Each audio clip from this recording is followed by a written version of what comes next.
Hello दोस्तों, स्वागत है आपका एमए सक्सेस अवेन्यू पर। और आज से हम स्टार्ट करने वाले हैं पॉलिटी का महाअभ्यास प्रश्नोत्तरी, जिसमें आपको प्रश्नों का अभ्यास कराया जाएगा। ज़्यादा से ज़्यादा प्रश्नों का संकलन हम करने की कोशिश करेंगे।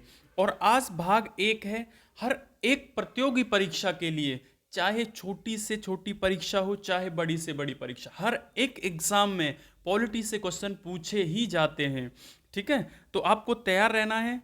अपने आपने जो अब तक पढ़ा है उसको आपको एग्जीक्यूट करना है।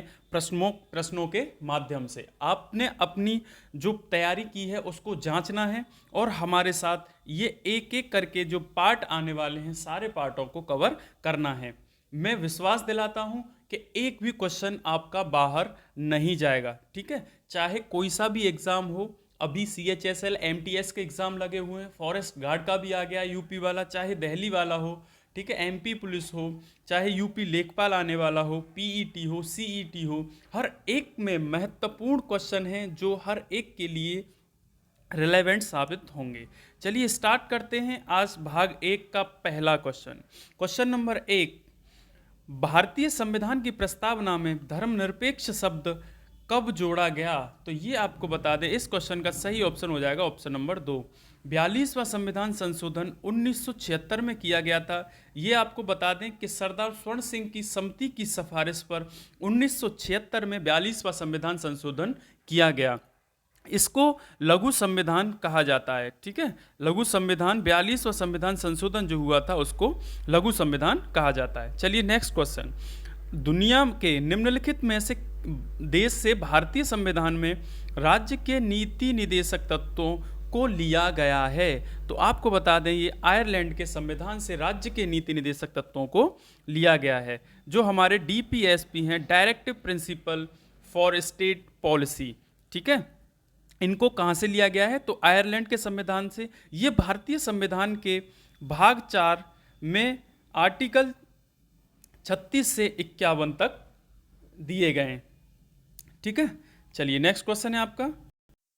नेक्स्ट क्वेश्चन है, संविधान के किस अंग को लोक कल्याणकारी राज्य की अवधारणा निहित है? तो किस अंग में है? ये है आपकी राज्य के नीति निदेशक तत्वों में।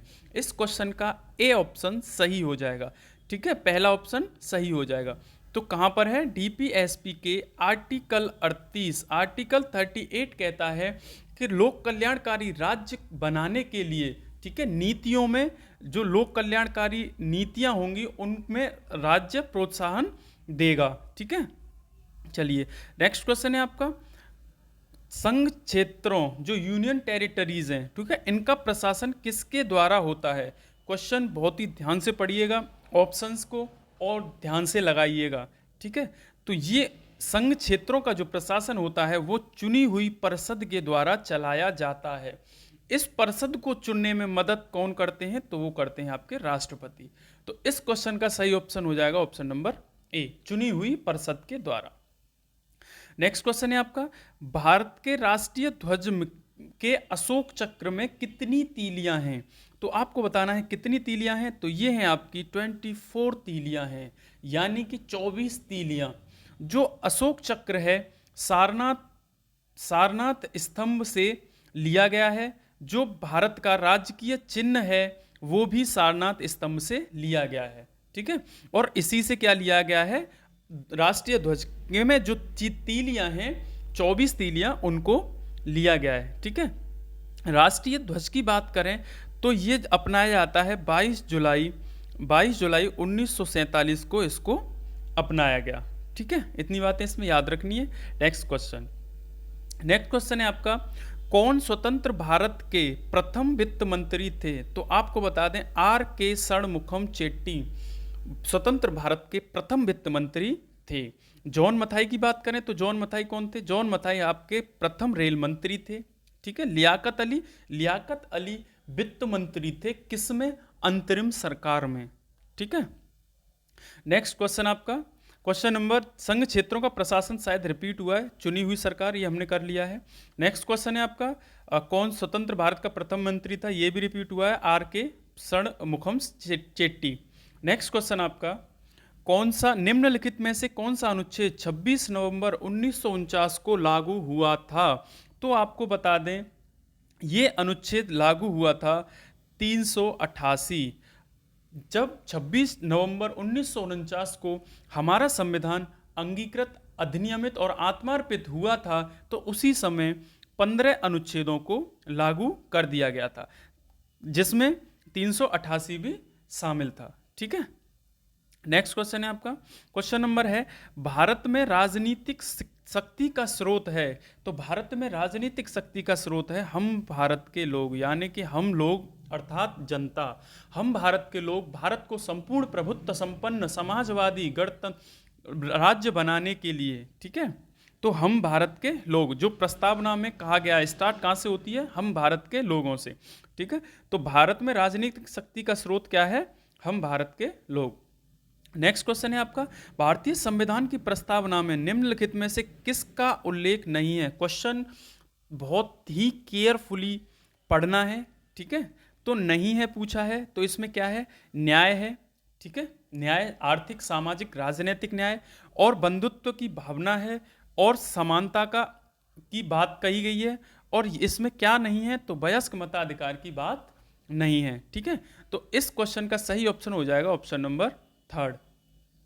नेक्स्ट क्वेश्चन है आपका, संघीय मंत्री परिषद किसके प्रति उत्तरदायी होती है? तो जो हमारी संघीय मंत्री परिषद होती है वो सामूहिक रूप से लोकसभा के प्रति उत्तरदायी होती है। भारतीय संविधान का आर्टिकल 75(3) ये बताता है कि जो मंत्री परिषद होती है वो सामूहिक रूप से लोकसभा के प्रति उत्तरदायी होती है। अगर व्यक्तिगत रूप से बात करें, जो संघीय मंत्री परिषद है वो व्यक्तिगत रूप से, यानी कि एक व्यक्ति किसके प्रति उत्तरदायी होता है? तो वो होता है आपका राष्ट्रपति के प्रति। ठीक है, इतनी बातें याद रखना है।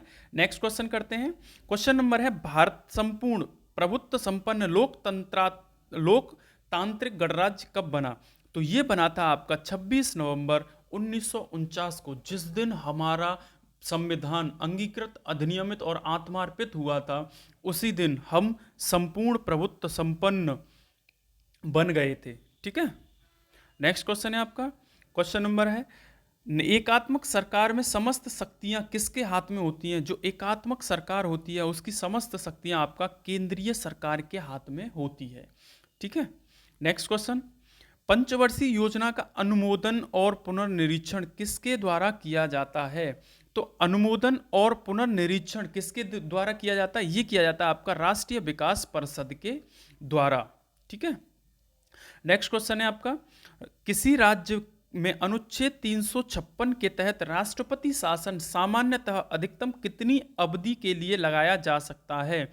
तो आपको बता दें ये आपका 3 वर्ष की अवधि तक लगाया जा सकता है किसी भी राज्य में 356 के अंतर्गत राष्ट्रपति शासन। ठीक है, 3 वर्ष की अवधि के लिए। नेक्स्ट क्वेश्चन है आपका, भारत के संविधान का ढांचा तैयार करने के लिए हमने संघीय व्यवस्था की योजना किस देश से ली थी? तो ये ली थी आपकी कनाडा से। ठीक है, कहाँ से ली थी? संघीय व्यवस्था की बात कर रहे हैं। क्वेश्चन ध्यान से पढ़ना है, एक एक क्वेश्चन इतना महत्वपूर्ण है, ठीक है, कि आपकी परीक्षा की दृष्टि से बहुत ही रिलेवेंट साबित होंगे।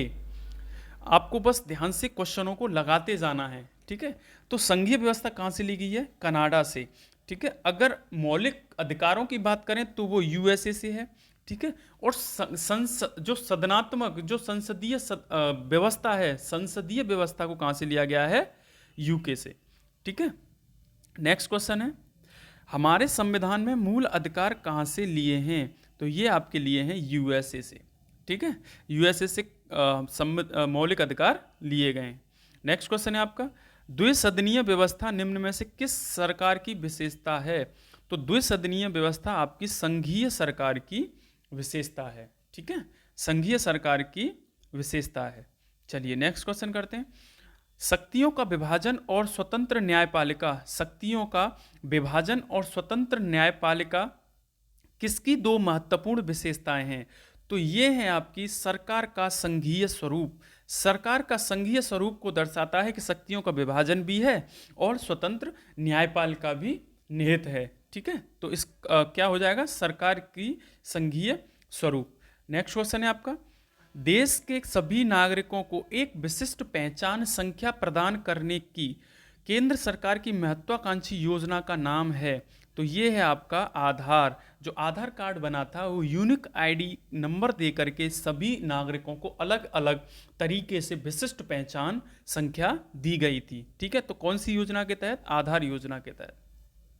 नेक्स्ट क्वेश्चन है आपका, न्यायमूर्ति यूसी बनर्जी आयोग का गठन किया गया, किसकी जांच के लिए किया गया था? ये किया था आपका गोधरा दंगों की जांच के लिए यूसी बनर्जी आयोग का गठन किया गया था। ठीक है, इतनी बातें इसमें याद रखनी है। नेक्स्ट क्वेश्चन है आपका, संघीय प्रकार के शासन का गंभीर दोष है। जो हमारे यहाँ पे जो संघीय प्रकार का जो शासन होता है उसका गंभीर दोष क्या है?